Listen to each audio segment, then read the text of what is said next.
A cidade não dorme, mas naquela madrugada, algo dentro daquela mansão finalmente despertou. O empresário mais poderoso do país ouviu um barulho incomum vindo da cozinha e encontrou muito mais do que pratos sendo lavados. Diante de uma funcionária exausta e uma mochila suspeita, ele descobre uma verdade que liga seu passado a um sacrifício silencioso. E quando decide agir, o que começa como curiosidade se transforma em uma reviravolta que muda para sempre duas vidas, inclusive a dele. Se esta história te interessou, não se esqueça de se inscrever no nosso canal e diga-nos de que cidade você está assistindo. Continuando, São Paulo nunca dorme de verdade. Mesmo nas madrugadas mais silenciosas, a cidade pulsa com uma energia que parece vir de dentro do concreto, das avenidas vazias, das janelas iluminadas onde alguém ainda trabalha, estuda ou simplesmente não consegue fechar os olhos. Para Marcelo Távora, essas noites sem fim tinham se tornado parte da rotina há tanto tempo que ele nem se lembrava mais de quando dormia bem. Aos 52 anos, ele comandava um dos maiores conglomerados empresariais do país. Com negócios espalhados por 3 continentes, milhares de funcionários e uma reputação construída tijolo por tijolo ao longo de 3 décadas. No entanto, naquela madrugada de quinta-feira em sua mansão no Jardim Europa, o sucesso profissional parecia um título vazio diante da insônia que o perseguia. Eram 3h15 da manhã quando Marcelo desistiu de lutar contra o colchão. Levantou-se devagar, sentindo o peso dos anos nas costas, e calçou os chinelos de couro macio que sempre ficavam ao lado da cama. A casa estava completamente silenciosa, mergulhada naquela escuridão pesada que só existe quando até os últimos ruídos da cidade finalmente se aquietam. Ele desceu as escadas de mármore com passos lentos, sem acender as luzes, conhecendo cada degrau de memória. A intenção era caminhar um pouco, talvez tomar um copo de água, quem sabe olhar para o jardim através das janelas do térreo e tentar organizar os pensamentos que teimavam em girar sem parar dentro da cabeça. Foi então que ouviu o barulho. Um tilintar metálico, discreto mas inconfundível, vindo da direção da cozinha. Pratos se chocando, água corrente, o som característico de alguém lavando louça. Marcelo franziu a testa, intrigado. A equipe de funcionários tinha horários bem definidos e ninguém deveria estar trabalhando àquela hora. A governanta saía sempre às 6 da tarde e o pessoal da limpeza só chegava depois das 7 da manhã. O que diabos estava acontecendo? Ele seguiu o som, atravessando o corredor que levava à ala de serviço da casa. A porta da cozinha estava entreaberta e uma luz fraca escapava pela fresta. Marcelo empurrou a porta devagar e viu na pia enorme de inox uma figura feminina debruçada sobre uma montanha de louça. Ela esfregava os pratos com movimentos rápidos e mecânicos, como se estivesse correndo contra um relógio invisível. Os cabelos castanhos estavam presos num coque desalinhado, e mesmo de costas era possível perceber a tensão nos ombros, a postura de quem carrega um peso que vai muito além do cansaço físico. Beatriz Carvalho tinha 23 anos, mas naquele momento parecia ter vivido o dobro disso. Os olhos estavam vermelhos, a pele das mãos irritada pela água quente e pelo detergente forte. Quando sentiu a presença de alguém na cozinha, ela se virou assustada, quase derrubando um copo. Ao ver Marcelo parado ali, de pijama e com uma expressão entre curiosa e preocupada, Beatriz sentiu o coração acelerar. "Senhor Marcelo, eu desculpe, não queria acordar o senhor", disse ela rapidamente, enxugando as mãos no avental molhado. "Eu só estava adiantando um pouco do serviço, sabe como é? Amanhã vai ter aquele almoço e a equipe fica sobrecarregada." Marcelo observou a cena com atenção. Havia algo de estranho naquela explicação. Primeiro, porque o tal almoço era um evento pequeno, informal, que não justificaria ninguém trabalhar de madrugada. Segundo, porque Beatriz era uma das funcionárias mais recentes da casa, contratada há cerca de 6 meses para ajudar na limpeza e organização geral. Ela sempre foi discreta, eficiente, mas mantinha uma distância respeitosa de todos, nunca se metia em conversas, nunca pedia nada. Agora, ali estava ela, Às 3 da manhã, lavando louça como se o mundo fosse acabar se aquilo não fosse feito imediatamente. Adiantar serviço, repetiu Marcelo, a voz neutra. Às 3 da manhã? Beatriz desviou o olhar. É que eu não conseguia dormir mesmo, então pensei em aproveitar. Mas pode deixar, senhor, já estou quase terminando, vou sair logo e não vou mais incomodar. Não é incômodo, Beatriz, só estou tentando entender o que está acontecendo aqui. Foi então que Marcelo reparou na mochila encostada perto da porta dos fundos.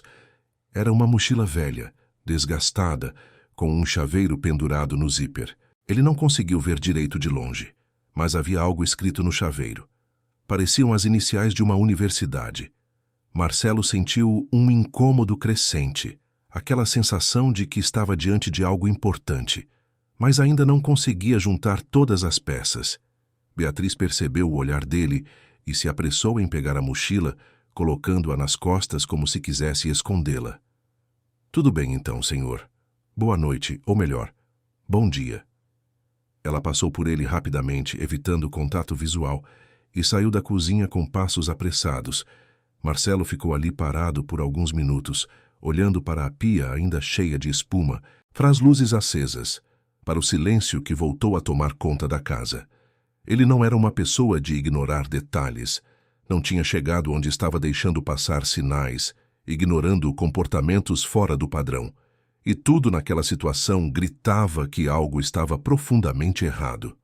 No dia seguinte, assim que o horário comercial começou, Marcelo chamou Roberto Andrade, seu chefe de recursos humanos.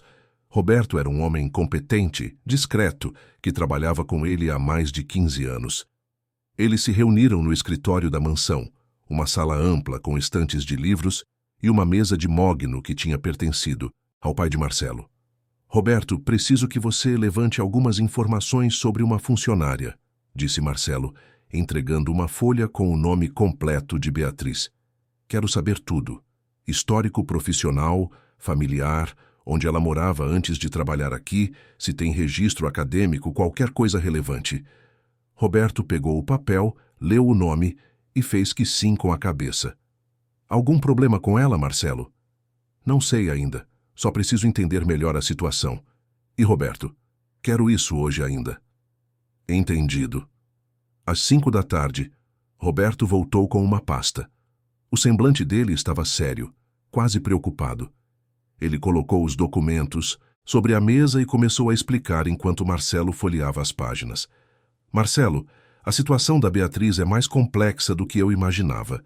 Ela não é apenas mais uma funcionária sem qualificação. Na verdade, ela era uma aluna excepcional da Universidade de São Paulo. Bolsa integral, mérito acadêmico, fazia parte de um programa de incentivo a jovens talentos. Cursava administração e estava entre os melhores da turma. Há cerca de 6 meses, ela abandonou tudo. Simplesmente parou de frequentar as aulas, trancou a matrícula e desapareceu dos registros. Marcelo ergueu os olhos, surpreso. Abandonou? Por quê? Aí é que está. Segundo o que consegui apurar, a mãe dela ficou doente. Grave. Algum problema de saúde que exige tratamento contínuo, medicamentos caros, acompanhamento em clínica particular. A mãe não tem condições de trabalhar e não há mais ninguém na família. O pai faleceu há muitos anos e a Beatriz é filha única. Ela largou tudo para conseguir sustentar as duas. Marcelo fechou os olhos por um momento, processando a informação. Ele conhecia bem demais a sensação de ter que fazer escolhas impossíveis, de carregar responsabilidades que eram grandes demais para os ombros de uma pessoa só. Continuou folheando a pasta, até que uma foto antiga chamou sua atenção. Era uma imagem em preto e branco, já amarelada pelo tempo. Mostrava um homem de uniforme militar, postura firme, olhar sério. Quem é esse? Perguntou Marcelo, apontando para a foto. Roberto consultou suas anotações. Esse é o avô materno da Beatriz, Coronel Armando Silva, militar reformado. Ele era estrangeiro, mas se naturalizou brasileiro depois que se casou. Segundo os registros, serviu em missões internacionais, atuou em diferentes países. Marcelo pegou a foto com cuidado, aproximando-a do rosto. Havia algo naquele rosto que ele conhecia, não pessoalmente, mas de algum lugar distante na memória. Ele levantou-se da cadeira, foi até uma estante no canto do escritório e abriu uma gaveta que raramente mexia. De lá, tirou uma caixa de metal antiga, cheia de cartas e documentos guardados há décadas. Eram cartas que sua mãe havia recebido muitos anos atrás, depois que seu irmão mais velho, André, morreu em uma missão humanitária no exterior. Marcelo tinha apenas 19 anos na época, e a dor daquela perda ainda era uma ferida que nunca cicatrizou completamente. Ele folheou as cartas até encontrar uma delas, assinada por um oficial militar. A letra era firme, respeitosa e relatava os últimos dias de André com detalhes que só alguém que esteve ao lado dele poderia saber. Marcelo leu o nome no final da carta: Coronel Armando Silva. Seu coração acelerou. Ele pegou a foto que Roberto havia trazido e comparou com a imagem mental que tinha daquele nome. Era a mesma pessoa. O homem que escreveu aquelas cartas, que consolou sua mãe à distância, que teve a humanidade de não deixar a família no escuro, era o avô de Beatriz. Meu Deus, murmurou Marcelo, sentando-se novamente. Roberto, você sabe o que isso significa? Roberto balançou a cabeça, sem entender. Direito. Marcelo respirou fundo e explicou. Esse homem, o coronel, ele estava com meu irmão quando ele faleceu. Foi ele quem mandou as cartas para minha mãe. Foi ele quem cuidou para que o corpo do André voltasse para casa com dignidade. Minha mãe guardou essas cartas até o fim da vida. Elas foram a única coisa que deu algum sentido para aquela tragédia. Houve um silêncio pesado na sala. Roberto finalmente entendeu a dimensão daquilo tudo. Marcelo estava segurando a pasta com as duas mãos, os olhos fixos na foto do coronel. Eu não posso simplesmente ignorar isso, disse Marcelo, mais para si mesmo do que para Roberto. Essa garota está se destruindo para cuidar da mãe, do mesmo jeito que o avô dela um dia cuidou de minha família. Eu tenho que fazer alguma coisa. O que você pretende fazer? Perguntou Roberto, cauteloso. Vou até lá. Preciso conhecer a situação de perto, entender o que ela está enfrentando. E depois, vamos ver o que pode ser feito. No dia seguinte, Marcelo pediu a Roberto que conseguisse o endereço onde Beatriz morava. Era um prédio antigo na zona leste de São Paulo, em um bairro popular com fachada desgastada e pintura descascada. Marcelo estacionou o carro na rua, olhou ao redor e percebeu o contraste gritante entre aquele lugar e o mundo onde ele vivia. Subiu as escadas estreitas até o 3º andar e bateu na porta do apartamento. Beatriz atendeu e, ao ver quem era, ficou pálida de susto. Senhor Marcelo, o que o senhor está fazendo aqui? Preciso conversar com você, Beatriz, e com sua mãe, se for possível. Beatriz hesitou, mas acabou abrindo a porta. O apartamento era minúsculo, limpo e organizado, mas era impossível não notar a precariedade. Móveis velhos, paredes com infiltração, um cheiro de remédio no ar. Na sala pequena, sentada em uma poltrona desgastada, estava Dona Helena, a mãe de Beatriz. Ela era uma mulher de uns 50 anos, mas parecia ter muito mais. O rosto estava pálido, os olhos fundos, e ela se movia com dificuldade. Mesmo assim, tentou se levantar ao ver a visita. Não precisa se levantar, Dona Helena, disse Marcelo, pedindo licença e sentando-se no sofá. Eu só vim aqui porque preciso entender algumas coisas. Beatriz ficou de pé, nervosa, torcendo as mãos. Marcelo olhou para as duas e começou a fazer perguntas. Dona Helena, com a voz fraca mas digna, contou a história. Ela havia trabalhado a vida toda como costureira. Criou a filha sozinha depois que o marido faleceu em um acidente de trabalho. Beatriz sempre foi uma aluna brilhante. Conseguiu a bolsa na universidade e Dona Helena tinha orgulho de dizer que a filha seria a primeira da família a se formar. Mas então veio a doença. Primeiro foram dores que ela ignorou, depois exames que mostraram algo sério. O tratamento pelo sistema público era demorado demais, as filas intermináveis e ela estava piorando rápido. Beatriz, desesperada, começou a procurar trabalho para pagar uma clínica particular. Foi quando conseguiu o emprego na mansão do Sr. Marcelo. E você abandonou a faculdade por causa disso? Perguntou Marcelo, olhando para Beatriz. Ela assentiu, os olhos marejados. Eu não tinha escolha, senhor. Minha mãe precisava de mim. O dinheiro da bolsa não dava para pagar o tratamento. e eu não podia deixar ela sofrer sem fazer nada. Dona Helena interrompeu, a voz embargada. Eu disse para ela não fazer isso, eu disse que ia ficar bem, que ela devia pensar no futuro dela. Mas a Bia é teimosa, sempre foi. Ela não me escuta. Marcelo sentiu um aperto no peito.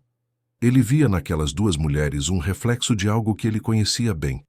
O sacrifício silencioso, a dor escondida, a força de quem não tem opção a não ser seguir em frente. Ele ficou ali por quase 1 hora, ouvindo, fazendo perguntas, entendendo cada detalhe. Quando finalmente se levantou para ir embora, ele olhou para Beatriz com uma determinação que ela nunca tinha visto antes. Eu vou resolver isso, Beatriz. Não sei ainda como, mas eu vou. Senhor Marcelo, a gente não pode aceitar caridade, a gente não quer ser um peso. Não é caridade, Beatriz, é justiça. E eu explico isso melhor em outro momento. Ele saiu do apartamento com a cabeça cheia de pensamentos. No carro, antes de ligar o motor, Marcelo pegou o celular e ligou para Roberto. Amanhã cedo, quero você no meu escritório. Vamos montar um plano.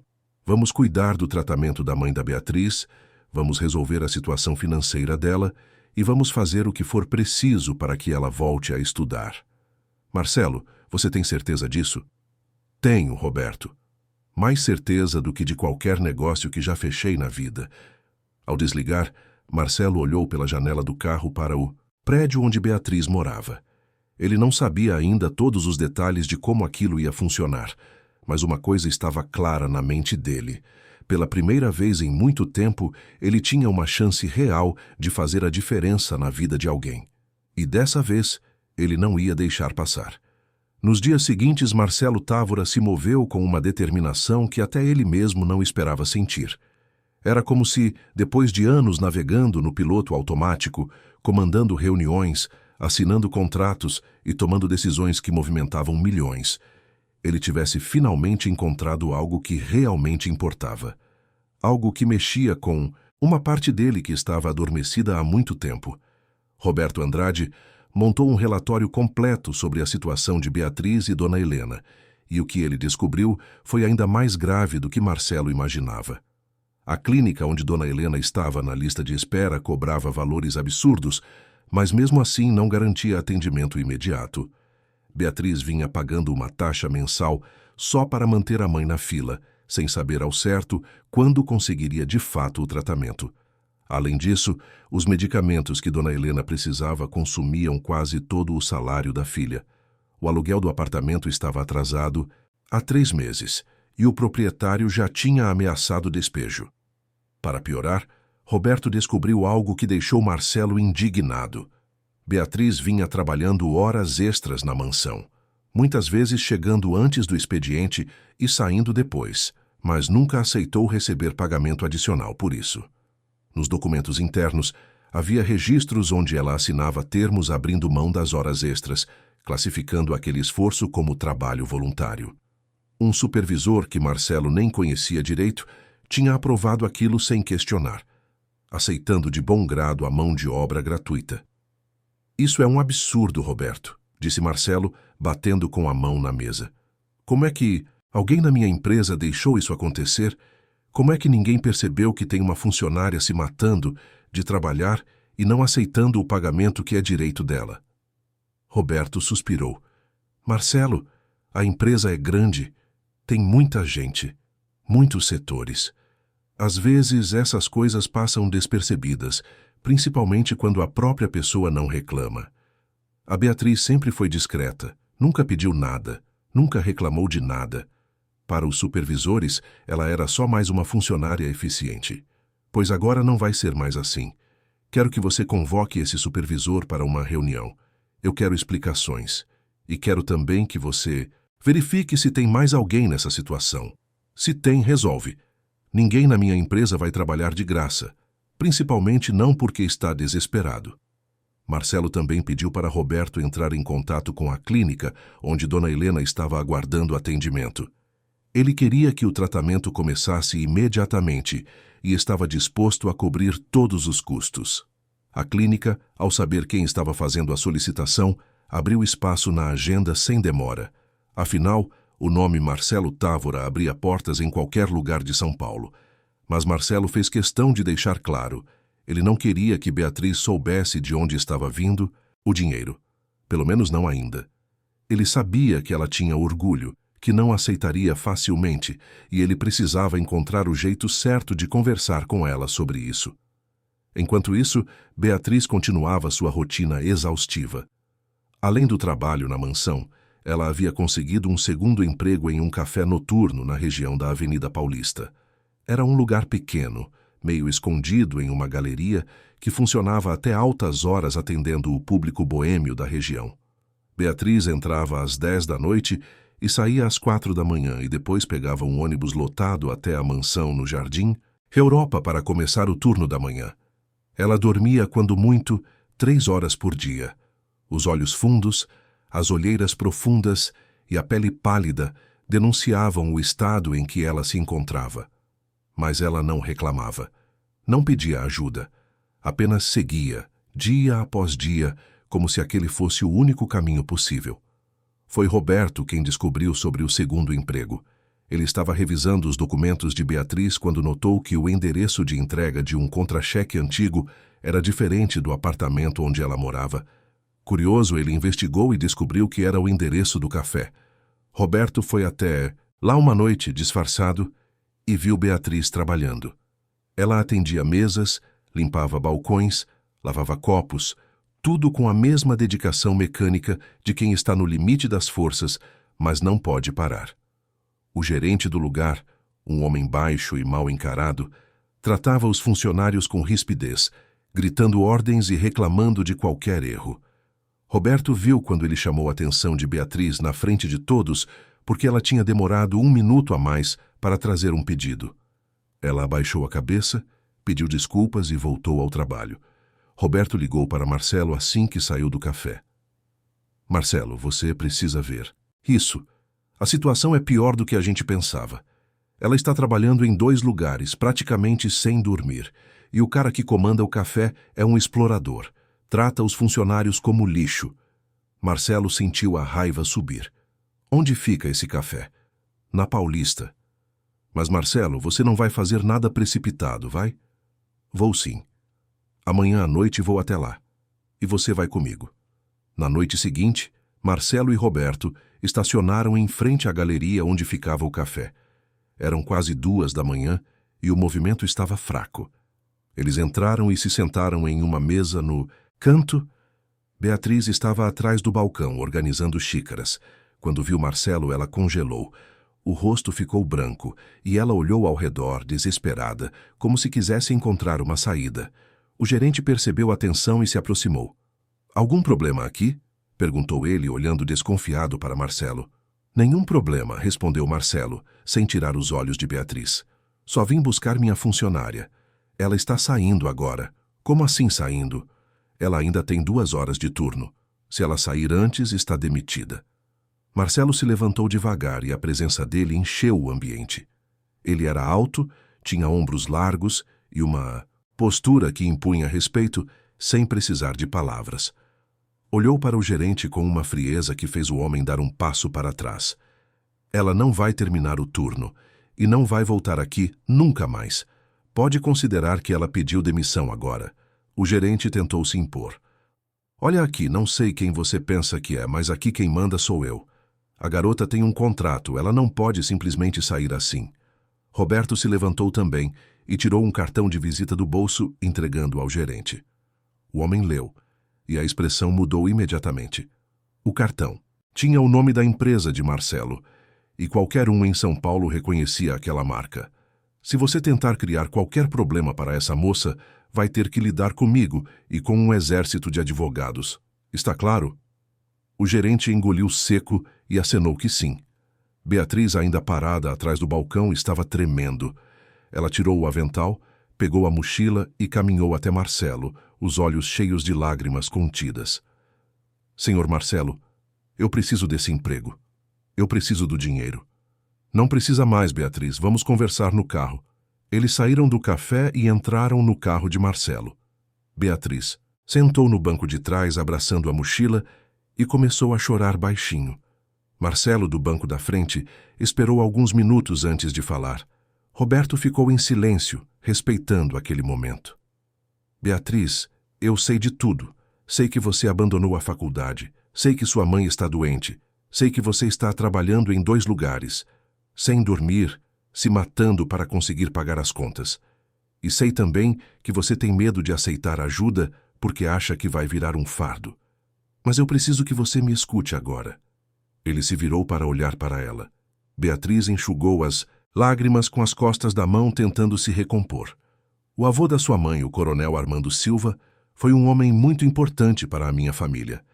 Ele estava com meu irmão quando ele faleceu há muitos anos, em uma missão no exterior. Ele escreveu cartas para minha mãe, cartas que ela guardou até o fim da vida, porque eram a única coisa que dava algum sentido para aquela perda. Eu cresci ouvindo minha mãe falar daquele homem com gratidão, com respeito. E agora eu descubro que a neta dele está sofrendo, está se destruindo, e eu tenho a chance de fazer alguma coisa. Você acha que eu vou simplesmente ignorar isso? Beatriz olhou para ele, surpresa. Meu avô? Minha mãe nunca falou muito sobre ele, só que ele era militar, que viajou muito. Ele era mais do que isso, Beatriz. Ele era um homem de honra. E eu não vou deixar que a neta dele se perca porque ninguém estendeu a mão. Então aqui está o que vai acontecer. Sua mãe vai começar o tratamento na clínica amanhã mesmo. As contas do aluguel vão ser quitadas e você vai voltar para a universidade. Beatriz balançou a cabeça, desesperada. Senhor, Marcelo, eu não posso aceitar isso. Eu não posso virar um fardo para o senhor. Eu não quero dever favores.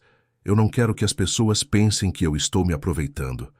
Se você estivesse no lugar de Beatriz, teria aceitado a ajuda de Marcelo ou teria feito outra coisa? Nos conte nos comentários. Marcelo respirou fundo. Beatriz, aceitar ajuda não é fraqueza. E não é se aproveitar. Às vezes, a coisa mais forte que a gente pode fazer é deixar alguém cuidar da gente. Sua mãe precisa de tratamento. Você precisa descansar, estudar, ter uma chance de construir um futuro. E eu tenho condições de ajudar nisso. Não estou pedindo nada em troca, não estou esperando gratidão eterna. Só estou fazendo o que é certo. Houve um longo silêncio dentro do carro.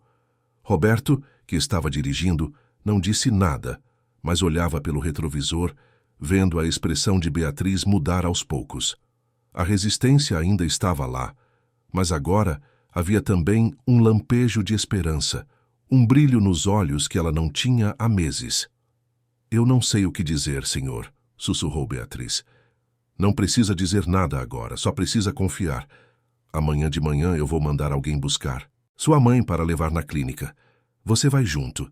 E no fim de semana a gente resolve a situação do aluguel e começa a organizar sua volta para a faculdade. Tudo bem? Beatriz assentiu, ainda não acreditando completamente no que estava acontecendo. Quando o carro parou na frente do prédio onde ela morava, ela desceu devagar, virou-se para Marcelo e disse com a voz embargada: Obrigada, senhor Marcelo. Obrigada mesmo. Ele apenas acenou com a cabeça e o carro partiu, deixando Beatriz ali, sozinha na rua vazia, com uma sensação estranha de alívio misturado com medo. Medo de que aquilo fosse bom demais para ser verdade. Medo de que algo desse errado. Medo de não estar à altura daquela ajuda. Mas pela primeira vez em muito tempo, ela também sentiu algo que tinha esquecido. Esperança. Na manhã seguinte, Dona Helena foi levada para a clínica em um carro particular enviado por Marcelo. Beatriz foi junto, segurando a mão da mãe durante todo o trajeto. A clínica era um lugar amplo, limpo, com jardins bem cuidados e uma equipe atenciosa. Quando elas foram recebidas na recepção, a secretária tratou Dona Helena com um cuidado que as duas não estavam acostumadas a receber. Não havia filas, não havia espera interminável. Em menos de meia hora, Dona Helena estava sendo examinada por um médico, fazendo exames, recebendo atenção. Beatriz, sentada na sala de espera, não conseguia parar de chorar. Eram lágrimas de alívio, de cansaço, de tanta coisa guardada que finalmente podia sair. Uma enfermeira se aproximou, ofereceu um copo de água e sentou-se ao lado dela. Sua mãe está em boas mãos, disse ela, com um sorriso gentil.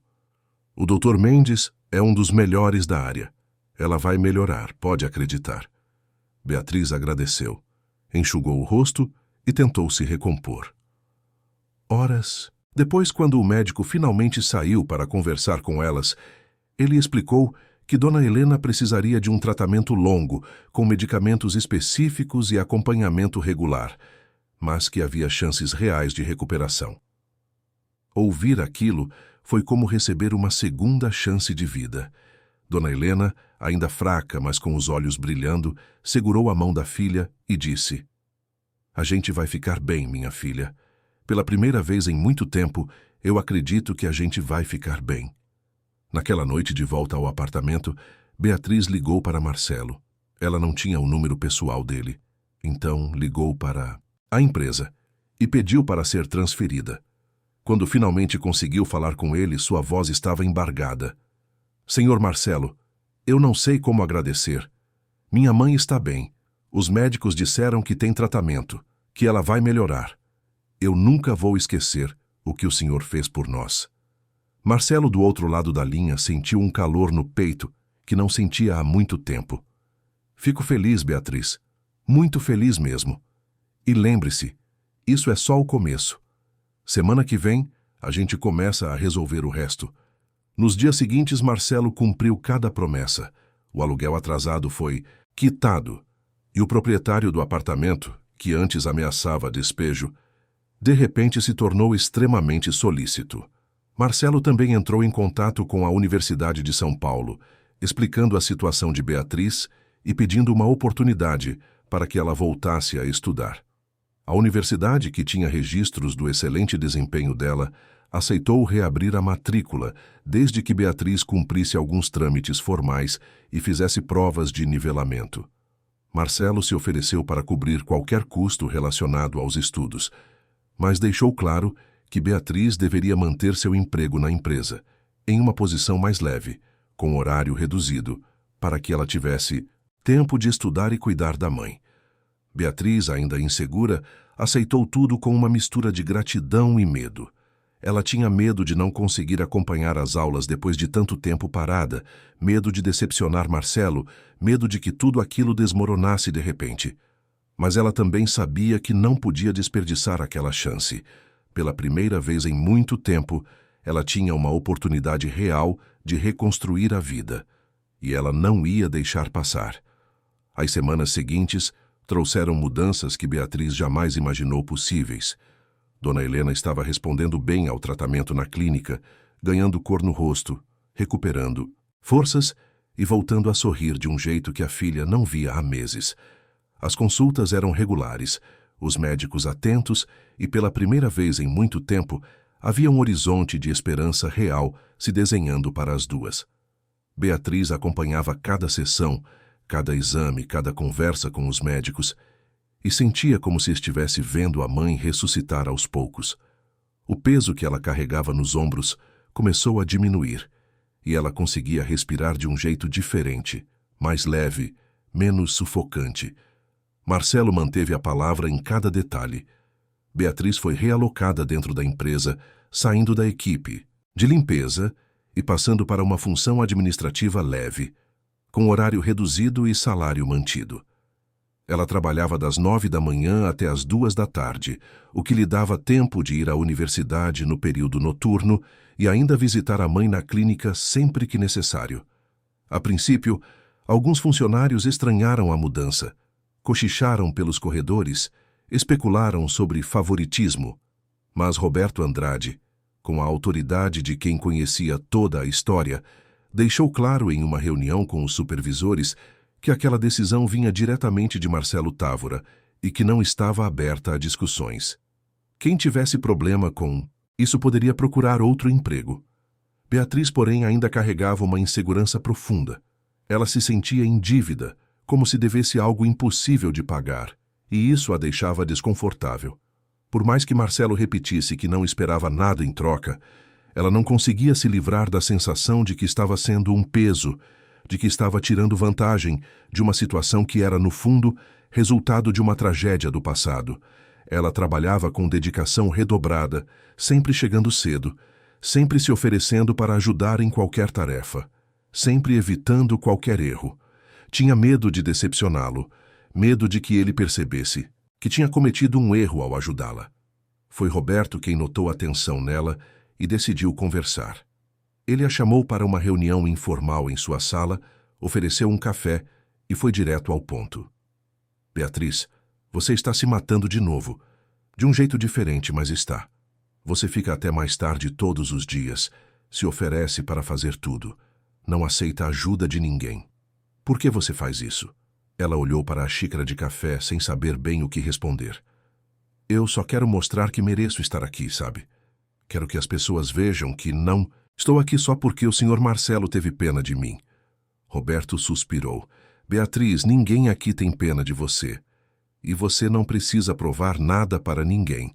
O Marcelo te ajudou porque ele viu em você alguém que merece uma chance, e ele não costuma errar nesses julgamentos. Então relaxa, faz o seu trabalho bem feito, mas para de tentar ser perfeita o tempo todo. Você é humana. Pode errar, pode pedir ajuda, pode ter um dia ruim. Tá? Ela sorriu, pela primeira vez em semanas, um sorriso genuíno. Vou tentar, Roberto, prometo que vou tentar. Na universidade, a volta foi mais difícil do que Beatriz esperava. Ela tinha que fazer provas de nivelamento para comprovar que ainda tinha conhecimento suficiente para continuar no curso, e o medo de falhar era paralisante. Durante os primeiros dias, ela mal conseguia se concentrar. Via os colegas mais novos, cheios de energia e confiança, e se sentia deslocada, como se não pertencesse mais àquele mundo. Alguns professores a reconheceram e demonstraram alegria em vê-la de volta, mas outros, que não a conheciam, a tratavam com indiferença. Beatriz estudava todas as noites, revisava matérias antigas, fazia exercícios até tarde e muitas vezes chegava em casa exausta e ainda ficava acordada, com medo de não conseguir passar nos exames. Foi Dona Helena quem percebeu o estado da filha. Uma noite, quando Beatriz chegou em casa depois de mais um dia intenso, a mãe estava sentada na sala, esperando por ela. Dona Helena já estava muito melhor, conseguia se mover sozinha, fazer pequenas tarefas domésticas e havia recuperado aquela firmeza que sempre teve. Senta aqui, Beatriz, disse ela, apontando para o sofá. A gente precisa conversar. Beatriz sentou preocupada. Aconteceu alguma coisa, mãe? Você está bem? Eu estou ótima, minha filha. Melhor do que estive. Em meses. Mas você não está. Você continua se cobrando demais, continua carregando o mundo nas costas. Eu te conheço, Bia. Sei que você está apavorada com as provas. Sei que você acha que vai decepcionar o Sr. Marcelo. Sei que você tem medo de tudo desabar de novo. Mas eu preciso que você entenda uma coisa. Dona Helena pegou a mão da filha, segurando com força. Você não precisa ser perfeita. Você não precisa provar nada para ninguém. O que você já fez, o sacrifício que você fez por mim, isso já provou tudo. Você é uma filha incrível, uma mulher forte. E qualquer pessoa que não enxergar isso é cega. Então, para de se torturar. Para de achar que você tem que ser a melhor em tudo. Faz o seu melhor, sim. Mas se você errar, tudo bem. Se você não passar em alguma prova, tudo bem. A gente vai dar um jeito. Sempre deu. Beatriz começou a chorar e abraçou a mãe com força. Eu tenho tanto medo, mãe. Medo de que tudo isso acabe, medo de que eu não consiga, medo de perder tudo de novo. Eu sei, minha filha. Eu também tenho medo. Mas a gente não pode viver com medo o tempo todo. A gente tem que acreditar que vai dar certo e seguir em frente. E se cair, levanta. Simples assim. Aquela conversa mudou algo dentro de Beatriz. Não foi mágico, não resolveu todas as inseguranças de uma hora para outra, mas plantou uma semente. Ela começou a ser mais gentil consigo mesma, a aceitar que era normal ter dificuldades, a pedir ajuda quando precisava. E, surpreendentemente, quanto mais ela relaxava, melhor ela conseguia estudar. As informações entravam mais fácil, a concentração melhorava, e ela começou a sentir que talvez, só talvez, ela conseguisse passar por aquilo. Enquanto isso, Marcelo continuava acompanhando de longe.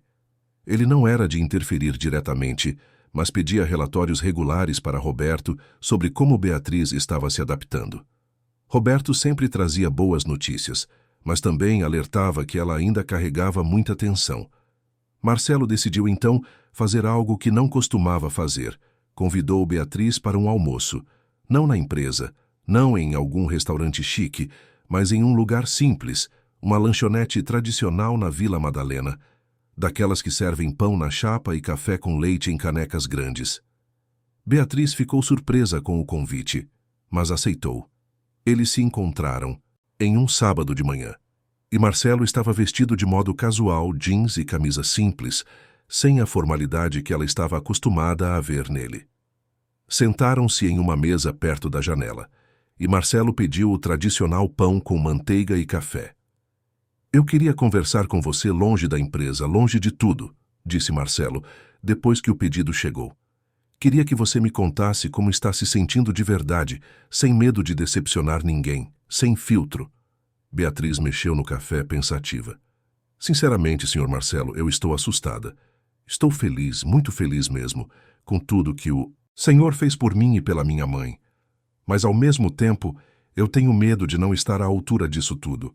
Tenho medo de que um dia o Senhor olhe para mim e perceba que cometeu um erro." Marcelo balançou a cabeça. "Beatriz, eu não cometi erro nenhum. E sabe por quê? Porque eu não estou esperando que você seja perfeita. Não estou esperando que você nunca erre, que nunca tenha dúvidas, que nunca precise de ajuda. Eu só quero que você tenha a chance de construir a sua vida do jeito que você sempre quis. E se no caminho você tropeçar, tudo bem. Levanta e continua. É assim que a gente faz." Ele tomou um gole do café e continuou. "Sabe, eu passei a vida inteira achando que precisava ser forte o tempo todo, que não podia mostrar fraqueza, que precisava resolver tudo sozinho. Depois que meu irmão morreu, eu assumi a empresa do meu pai, cuidei da minha mãe, construí um império, mas no fundo eu estava vazio. Não tinha propósito de verdade, não tinha conexão com nada. Até que encontrei você naquela cozinha, naquela hora da madrugada, e de repente eu entendi que tinha uma chance de fazer algo que realmente importava.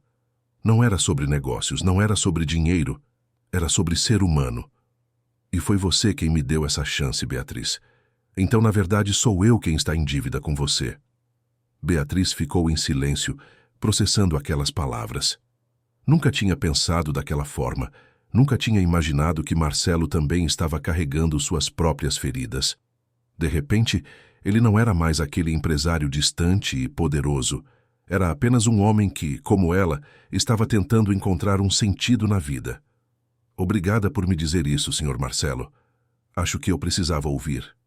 E pode parar de me chamar de senhor o tempo todo. Quando a gente não estiver na empresa, pode me chamar de Marcelo. A gente não precisa ser tão formal assim." Ela sorriu. "Tá bom, Marcelo." Eles passaram o resto da manhã conversando, não sobre trabalho, não sobre obrigações, mas sobre a vida, sobre sonhos, sobre medos e esperanças. Marcelo contou sobre o irmão, sobre como a perda dele moldou toda a sua vida, sobre como ele sempre sentiu que precisava honrar a memória de André sendo bem-sucedido, sendo forte, sendo impecável. Beatriz contou sobre a infância, sobre como o pai tinha morrido quando ela era pequena, sobre como a mãe trabalhou tanto para criar ela sozinha, sobre como ela sempre sonhou em se formar para dar uma vida melhor para Dona Helena. E pela primeira vez, ambos perceberam que tinham muito mais em comum do que imaginavam. Quando se despediram, Beatriz sentiu que algo tinha mudado. Não era só gratidão que ela sentia por Marcelo, mas também respeito, admiração e uma conexão genuína que ia além das circunstâncias que os tinham unido. Ela voltou para casa mais leve, mais confiante, e pela primeira vez em muito tempo, sentiu que realmente merecia aquela chance. Os dias correram, e finalmente chegou o momento das provas de nivelamento na universidade. Beatriz estudou como nunca tinha estudado antes, revisou cada matéria, fez simulados, pediu ajuda de professores. No dia da primeira prova, ela estava nervosa, mas também determinada. Entrou na sala, pegou a prova, leu as questões e começou a responder. As primeiras perguntas eram difíceis, mas ela se lembrou do conselho da mãe. Faça o seu melhor, e se errar, tudo bem. Respirou fundo e continuou. Quando saiu da sala, algumas horas depois, ela estava exausta, mas também aliviada. Tinha dado o melhor de si e agora só restava esperar. Durante a semana de espera pelos resultados, Beatriz continuou trabalhando, visitando a mãe na clínica e tentando não pensar demais no que poderia acontecer. Dona Helena estava cada vez melhor. Já falavam em alta parcial, e a alegria dela era contagiante. Uma noite, enquanto jantavam juntas no apartamento, Dona Helena disse algo que ficou gravado na memória de Beatriz. Sabe, minha filha, eu sempre acreditei em Deus, mas confesso que houve momentos em que eu duvidei. Momentos em que eu achei que não tinha jeito, que a gente estava sozinha no mundo. Mas agora, vendo tudo o que aconteceu, eu entendo que às vezes a ajuda vem de onde a gente menos espera. O Sr. Marcelo apareceu na nossa vida como um anjo, mas não foi por acaso. Foi porque você sempre foi uma pessoa boa, dedicada, e de alguma forma o universo recompensou isso. Eu tenho muito orgulho de você, Bia. Muito orgulho. Beatriz abraçou a mãe, e as duas ficaram ali, em silêncio, sentindo a paz de quem finalmente conseguiu atravessar a tempestade. Os resultados das provas saíram em uma sexta-feira. Beatriz estava no trabalho quando recebeu o e-mail da universidade. Ela abriu, com as mãos tremendo, leu a primeira linha e sentiu as lágrimas caírem. Tinha passado, em todas as provas. Estava oficialmente readmitida no curso de administração. Ela levantou da cadeira, correu até a sala de Roberto e mostrou o e-mail. Roberto sorriu largo, abraçou ela e disse: Eu sabia que você conseguiria. Agora vamos avisar o Marcelo. Eles foram juntos até o escritório de Marcelo. Beatriz bateu na porta, e quando ele disse para entrar, ela entrou com o maior sorriso que ele tinha visto nela desde que se conheceram. Eu passei, Marcelo. Eu passei em todas as provas. Marcelo se levantou, foi até ela, e pela primeira vez deu um abraço. Não foi um abraço formal de parabéns protocolar. Foi um abraço sincero de alguém que realmente se importava. Eu não tinha dúvida, Beatriz. Não tinha nenhuma dúvida. Naquela noite, Beatriz voltou para casa e contou tudo para a mãe. Elas comemoraram do jeito simples, com um bolo comprado na padaria da esquina e refrigerante, mas foi uma das celebrações mais felizes que elas já tiveram. E pela primeira vez em muito tempo, ambas dormiram tranquilas, sem medo do amanhã, sem peso no peito, apenas com a certeza de que, enfim, as coisas estavam se encaixando. Os meses seguintes trouxeram uma transformação que parecia impossível apenas um ano antes. Beatriz voltou à rotina universitária com uma dedicação renovada, mas agora sem o desespero que a consumia antes. Ela frequentava as aulas no período noturno, participava de trabalhos em grupo, fazia provas e, pela primeira vez, conseguia realmente aproveitar o processo de aprender. Os professores notaram a mudança nela, a maturidade, a profundidade com que ela abordava os temas. Não era mais apenas uma aluna talentosa, mas alguém que havia vivido na pele as teorias sobre gestão de crises, sobre liderança, sobre a importância das decisões humanas nos ambientes corporativos. Dona Helena recebeu alta da clínica com acompanhamento ambulatorial. Os médicos ficaram impressionados com a recuperação dela, e embora ainda precisasse tomar medicamentos e fazer consultas regulares, ela estava irreconhecível comparada àquela mulher frágil e sem esperança de meses atrás. Voltou a costurar, não mais por necessidade desesperada, mas porque gostava, porque era algo que a fazia sentir útil e conectada com o mundo. Ela passou a fazer peças para bazares beneficentes e a casa, que antes era marcada pelo silêncio pesado da doença, agora tinha música, risadas e conversas até tarde da noite. Na empresa de Marcelo, Beatriz se destacou rapidamente na nova função. O que começou como uma posição administrativa leve acabou se transformando em algo maior, quando Marcelo percebeu que ela tinha um talento natural para entender as dinâmicas humanas dentro da organização. Ela começou a trabalhar com Roberto no setor de recursos humanos, ajudando a identificar funcionários que estavam enfrentando dificuldades, propondo melhorias nas condições de trabalho e trazendo uma perspectiva que a maioria dos executivos não tinha. A perspectiva de quem conhecia o outro lado, de quem tinha vivido a luta diária para sobreviver. Foi durante uma dessas análises que Beatriz descobriu algo perturbador. Revisando os registros de funcionários, ela encontrou outros casos semelhantes ao dela. Pessoas trabalhando horas extras sem receber, acumulando funções sem reconhecimento, aceitando condições abusivas porque precisavam do emprego e tinham medo de reclamar. Ela levou o relatório para Marcelo em uma segunda-feira de manhã e a expressão dele mudou conforme lia. Isso está acontecendo na minha empresa? Na minha empresa? Marcelo bateu com a mão na mesa, indignado. Como é que eu deixei isso passar? Como é que ninguém me avisou? Beatriz escolheu as palavras com cuidado. Marcelo, você comanda uma empresa enorme, com milhares de funcionários. É impossível saber de tudo. Mas agora que a gente sabe, a gente pode mudar. A gente pode fazer diferente. Marcelo olhou para ela e viu naqueles olhos a mesma determinação que ele tinha visto naquela madrugada na cozinha. Você está certa. E é exatamente isso que a gente vai fazer. Monte uma proposta, Beatriz. Uma proposta completa de reestruturação das políticas de trabalho. Eu quero que cada funcionário dessa empresa seja tratado com dignidade. Quero canais de denúncia que funcionem. Quero supervisores que sejam humanos. Quero que ninguém mais tenha que escolher entre a própria saúde e o emprego. Beatriz trabalhou dia e noite na proposta, com a ajuda de Roberto e de uma equipe de consultores. Eles entrevistaram funcionários, ouviram histórias, identificaram problemas estruturais e montaram um plano abrangente que incluía desde mudanças nos contratos de trabalho até programas de apoio psicológico e financeiro. Quando a proposta ficou pronta, Marcelo convocou uma reunião com todos os diretores da empresa. A sala de conferências estava cheia e muitos dos presentes não sabiam ao certo por que tinham sido chamados. Marcelo começou a apresentação falando sobre sua própria história, sobre o irmão que perdeu, sobre como aquela perda moldou tudo o que ele se tornou.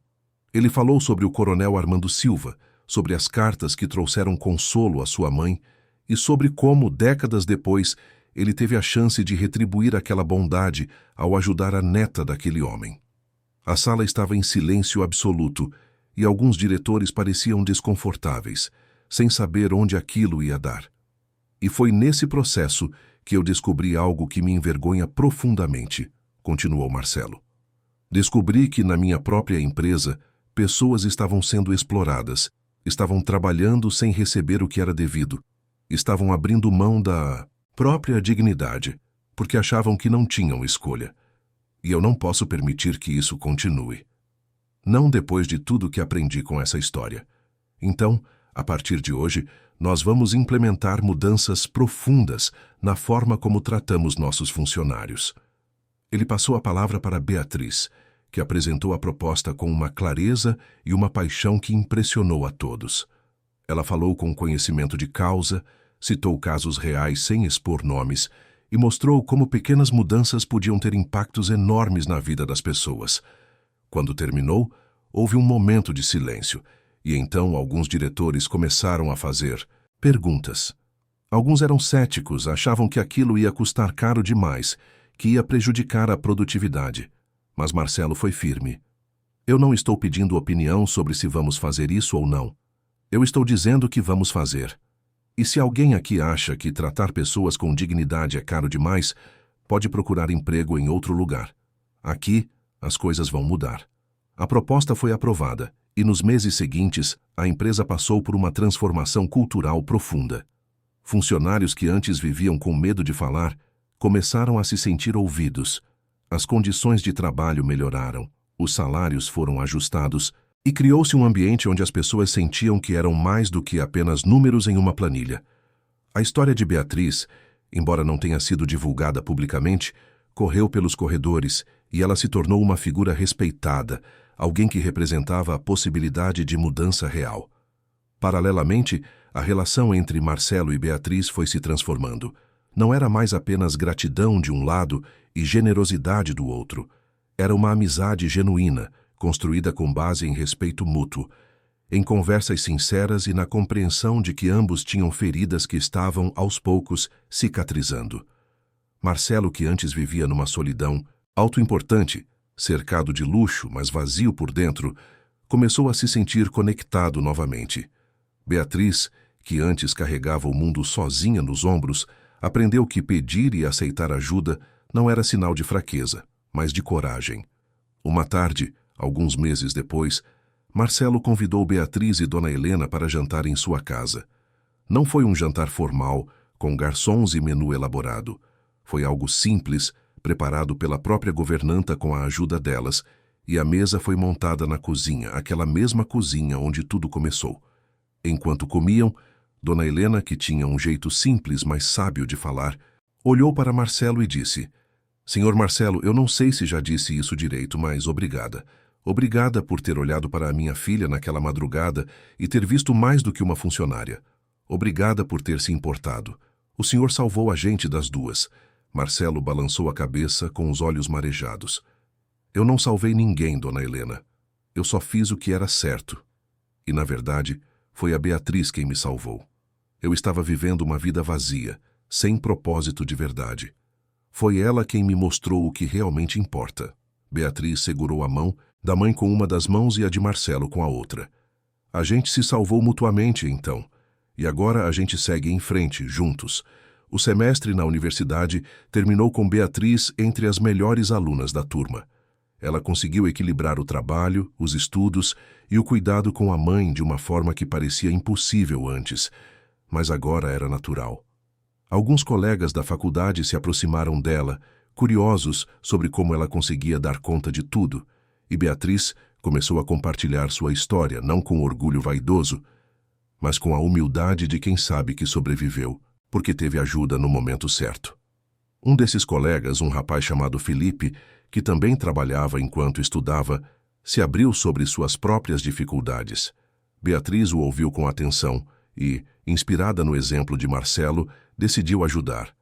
Ela conversou com Roberto, que conseguiu uma vaga na empresa para Felipe, em condições dignas, com horário flexível.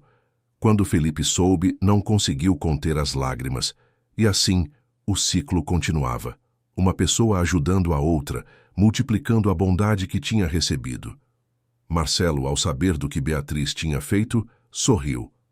"Você aprendeu rápido, Beatriz. Aprendeu que a gente não guarda a bondade para si. A gente passa adiante." "Exatamente", respondeu ela. "E foi você quem me ensinou isso." Os meses viraram estações e a vida de todos os envolvidos naquela história continuou a se transformar. Dona Helena, completamente recuperada, voltou a ser a mulher forte e independente que sempre foi, mas agora com uma gratidão profunda por cada dia que tinha pela frente. Beatriz se formou com honras, recebeu propostas de emprego de várias empresas, mas decidiu ficar na empresa de Marcelo, agora não mais como uma simples funcionária, mas como gerente de recursos humanos, trabalhando diretamente com Roberto para garantir que as mudanças implementadas fossem permanentes.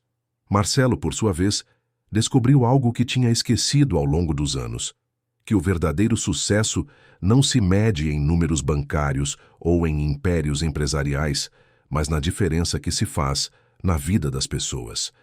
Ele começou a se envolver em projetos sociais, usando sua influência e seus recursos para criar oportunidades para jovens carentes, para famílias em situação de vulnerabilidade e para todos aqueles que, assim como Beatriz, precisavam apenas de uma chance. Em uma noite de dezembro, exatamente um ano depois daquela madrugada em que tudo começou, Marcelo organizou um pequeno evento na empresa. Ele reuniu todos os funcionários que tinham sido beneficiados pelas novas políticas, todos aqueles que tinham recebido uma segunda chance, e fez um discurso simples, mas profundamente emocionante. Um ano atrás, eu encontrei alguém lavando louça na minha cozinha às 3 da manhã. Eu poderia ter simplesmente mandado ela ir para casa e esquecido o assunto. Mas algo me fez parar, me fez perguntar, me fez querer entender. E essa decisão mudou minha vida. Mudou a vida da Beatriz, mudou a vida da mãe dela e acabou mudando a vida de centenas de pessoas nessa empresa. Porque quando a gente decide olhar, realmente olhar para o outro, quando a gente decide se importar, a transformação é inevitável. Eu aprendi que não importa o quanto a gente tenha, o quanto a gente conquiste, se a gente vive desconectado das pessoas ao nosso redor. O que importa é a gente usar o que tem, seja muito ou pouco, para fazer a diferença. E eu sou grato, profundamente grato, por ter tido essa chance. Beatriz estava na plateia, ao lado da mãe, e as duas choravam emocionadas. Quando Marcelo terminou, todos aplaudiram. Não um aplauso protocolar, mas um aplauso sincero, cheio de gratidão e reconhecimento. Depois do evento, Marcelo, Beatriz e Dona Helena voltaram para a mansão. Eles foram para a cozinha, aquela mesma cozinha onde tudo começou, e Marcelo fez café para os três. Sentaram-se à mesa, conversaram sobre o futuro, sobre os planos, sobre os sonhos que ainda estavam por vir. E naquele momento, olhando para aquelas duas mulheres que tinham se tornado parte essencial da sua vida, Marcelo entendeu que tinha finalmente encontrado o que procurava há tanto tempo: um propósito verdadeiro, uma conexão real e a paz de quem sabe que fez a coisa certa. Beatriz olhou ao redor da cozinha, lembrou-se daquela madrugada, daquele desespero, daquele medo, e então olhou para onde estava agora, formada, empregada em uma posição que a realizava, com a mãe saudável ao lado e com um futuro cheio de possibilidades. Sorriu e disse: "Quem diria que lavar louça às 3 da manhã ia mudar tudo, né?" Marcelo riu, um riso leve e genuíno. Às vezes, as maiores mudanças começam nos lugares mais simples, nos gestos mais pequenos. A gente só precisa estar atento e estar disposto a agir, completou Dona Helena, levantando a xícara de café como se fizesse um brinde. A agir com o coração. Os três brindaram naquela cozinha que tinha sido testemunha do início de tudo e sentiram a gratidão profunda de quem sobreviveu à tempestade e chegou ao outro lado mais forte, mais humano, mais inteiro. A vida de cada um deles tinha sido marcada por perdas, por dores, por momentos de desespero. Mas ali, naquele momento, eles eram a prova viva de que a bondade multiplica, de que a empatia transforma e de que quando alguém estende a mão no momento certo, milagres acontecem. Não milagres sobrenaturais, mas milagres humanos, construídos com escolhas conscientes, com coragem para agir e com a crença de que vale a pena se importar. E assim, a história que começou com um simples barulho de pratos na madrugada se transformou em uma jornada de redenção, de cura e de esperança. Uma história que mostra que não importa quão perdidos estejamos, não importa quão sozinhos nos sintamos, sempre há a possibilidade de recomeço quando alguém decide olhar além das aparências e enxergar a humanidade no outro. Queridos ouvintes, esperamos que a história de Beatriz, Dona Helena e Marcelo tenha tocado o seu coração. Se você se emocionou com essa jornada de superação e bondade, clique no botão de gostei. Inscreva-se no canal e conte nos comentários o que mais te marcou nessa história.